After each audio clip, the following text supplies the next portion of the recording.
जय जगन्नाथ। आजिर प्रश्न है कलिजुगे प्रथमे किए सृष्टि होते नारी ना पुरुष। मोर अनुरोध यही भिडियोटी को आपण शेष पर्यंत देखु। आपण माने जानिथिबे आमर सप्त पाताल अच्छी तल अतल वितल सुतल तलातल रसातल इत्यादि। पातालर शेष भागरे रसातल रही। जो रसातल भगवान विष्णु बामन अवतार रे दैत्यराज बलि को चापी थिले। दैत्यराज बलि एमिति दक्ष थिले जे तिनिपुर रे से आधिपत्य विस्तार करिथिले ओ अनेक दान ध्यान करुथिले मध्य। तांकर इच्छा थिला स्वर्ग रे इंद्रपद पाइबा पाई। भगवान विष्णु तांकु तिनि पाद भूमि दान मागी पाताल रे चापी तांकर मनोभिष्ट पूरण करिथिले। से जो पातालपुर रे शासन करुथिले वैकुंठपुर ता सहित समान हेब नाही। तेबे दर्शक बंधु आपण जानिथिबे भगवान शिव मध्य पातालपुर रे अष्टांग योग साधन करंती। तेबे सेही पातालपुरर उपरि भाग जलरू गोलिया पानीरू एक नारी सृष्टि होइथिले। सेही हेउछंती कलिजुगर प्रथम नारी अलक्ष्मी। सेही अलक्ष्मी वरुण देवतांक पुरे जलर उपरि भागरे बास करी रहिले। तेबे पुराण मत अनुसार प्रमाण कौन अच्छी आसतु जानिबा।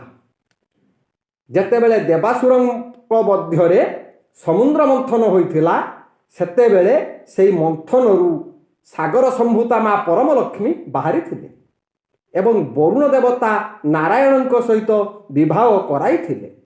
लक्ष्मी को सांगरे धरी भावग्राही नारायण वैकुंठपुर को प्रत्यावर्तन कले।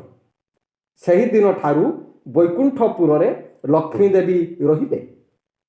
एमिति कि दिन पर दिन गड़ी चली थाए। दिने वैकुंठपुर रे लक्ष्मी सांगरे नारायण हास्य परिहास रे माती थांती। एही समय रे देवी पद्मालया नम्र स्वर रे कहिले, प्रभु मु तो आपण को विवाह करी सुखरे रहिली, किंतु मो भौणी अलक्ष्मी अविवाहित जे अछंती तांको विवाह करिवार बंदोबस्त करंतु। लक्ष्मींकर कथा को श्रवण करी चतुर्भुजधारी नारायण कहिले, देवी लक्ष्मी तुमे चिंता करो नाही, मु निश्चय अलक्ष्मी को विवाह कराई देवी। यह कही आतत्राण नारायण उद्दालक ऋषि सहित विवाह कराई देले। अलक्ष्मी ऋषि आश्रम रहिले। से आश्रम अलक्ष्मी को भल लगिला ना। अलक्ष्मींकर अन्याय आचरण देखी क्रोधरे उद्दालक ऋषि तांको वनस्थरे छाड़ी दे आसिले। अलक्ष्मी दिन राति से वनस्थरे कांदु थांती। यह लक्ष्मी देवी जानीपारी स्वामी को अनुरोध करी कहिले, हे प्रभु हे दयामय, मो भौणी को वैकुंठपुर को आपण घेनी आसतु। सेथिरे नारायण सम्मत होई अलक्ष्मी को वैकुंठपुर को घेनी आसिले। सही दिन ठारू अलक्ष्मी वैकुंठपुर रे वास कले एवं नारायण कहिले, देख लक्ष्मी, जेतेबेले कलिजुग आसीबो जगन्नाथ बलभद्र सुभद्रा जन्म नेबे सेतेबेले अलक्ष्मी को से कली राज्य रे छाड़ी देबी। जा हेउ आज्ञा, कलिजुग आसीबारु विष्णुंकर निर्देशानुक्रमे जगन्नाथंक मंदिर रे अलक्ष्मी रहिले, जे कि कलिजुग प्रारब्ध रे सर्वप्रथमे अलक्ष्मी सृष्टि होइथिले।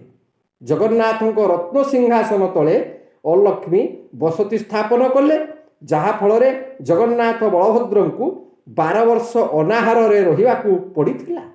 अलक्ष्मी जी को जगन्नाथ भिक्षावृत्ति कले, किंतु लक्ष्मी देवी अभिशाप देई नाहंती। तेबे दर्शक बंधु आज आमे प्रमाण सह जानिले जे कलिजुगरे प्रथमे सृष्टि किए होइथिले। ये संपर्क रे आपण माने भिडियो श्रवण कले एवं पुणी आसंता अध्याय रे आपण मानक सह साक्षात हेबो। रहिली जय जगन्नाथ।